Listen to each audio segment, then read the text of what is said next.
Here we see our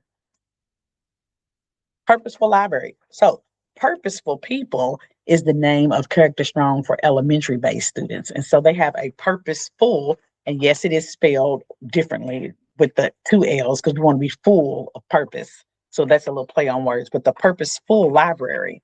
And so I'm going to show you a little bit about that. So here, the content is grade appropriate and it is mentor text. And each of these mentor texts breaks down or looks at a specific character trait that is taught throughout the curriculum. This particular group is organized in the character trait that you see, but in the platform of the Purposeful People Library, you can go into campus resources and the books can be listed in many ways. By trait, as you see here, and we're going to explore that in a second.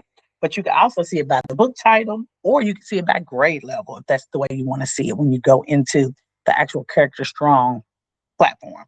So let's take a look.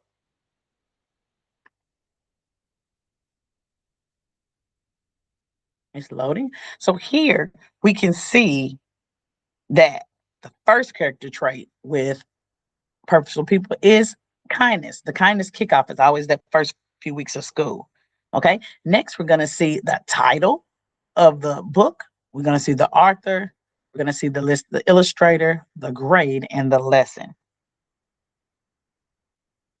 Each character trait is set up for 4-week session, and each one is taught, or you can read based upon the lesson for that week. So no matter what's going on, where you are in your lessons for elementary based teachers, there is a book or mentor text to go along with that. You can connect that in your ELA time. You connect that with your reading block.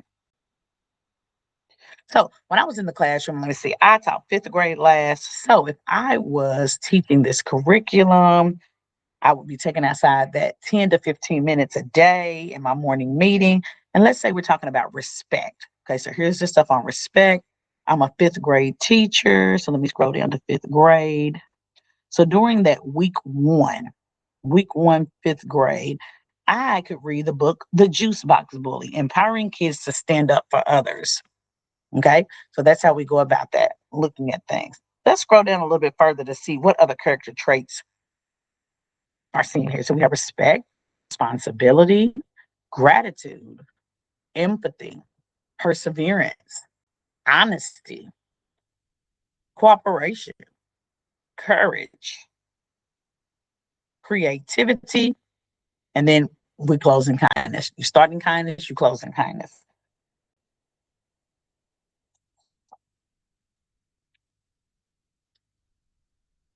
There are also other books listed here.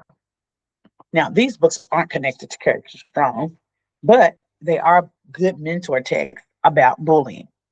Most of these books are linked and they provide the Amazon purchasing information here. In years past, I know that teachers have received a certain amount, maybe $200, $250 towards Amazon purchases. So these may be some of the books you may want to add to your collection this year. The next portion of the playbook we want to look at is how to report bullying.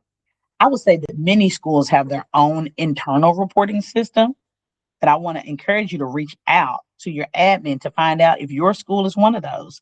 If so, this information should be shared with your students and your families so that when events do occur, they know where to go and how the school process works. Many people report bullying at the district level because they're not aware that their school has a system or a process that's in place. So it's really good to get that information and share that with people. But when stakeholders do call, we encourage them to follow the guidance that you see here on the screen. So let's take a look at this. First, you should communicate your concerns with the classroom teacher or safe adult. Teachers are in the classrooms and hallways where many of these events are occurring. They may or may not have seen or heard what happened, but it's important to speak with them to give them an opportunity to communicate with the students or whoever may be involved to make sure that they can get a handle on it. If that doesn't work, then speak up. You can speak your concerns to your school administrator. You can request an in-person meeting with the school to discuss your concerns or the allegations. And then lastly, you would want to submit a report via the phone, that phone number we showed you earlier, that 888 number, or through the online service through the website. Okay. So being sure that we're clear with families that the submitted reports go to the assistant super's office, give them notice. They're investigated still at the school level. District personnel like myself, we do not investigate the school's um, allegations. Now, if you need assistance, that's where we come in. If you need assistance, or if a family is not satisfied, or they think something has been covered up, then we come in and we can work with the school and look into inquiring about some of those things that the family was not satisfied with, to help them come up with a plan of action and what can we do to help really resolve this. All right.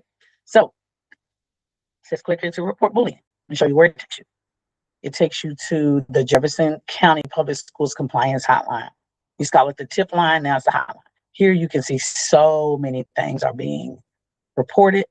Our piece is here, bullying and harassment. When you get in, you want to begin a report. It's going to ask you a series of questions.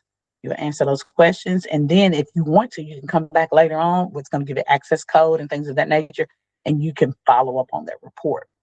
Again, if you know, have an issue and you don't want to type it, you can call the number, and it's 24/7. Yes, they do speak Spanish, and they can get that translated. Right now, that is currently the only language for that, but we want to make sure that we are having everyone that can to report, to advocate, to speak up.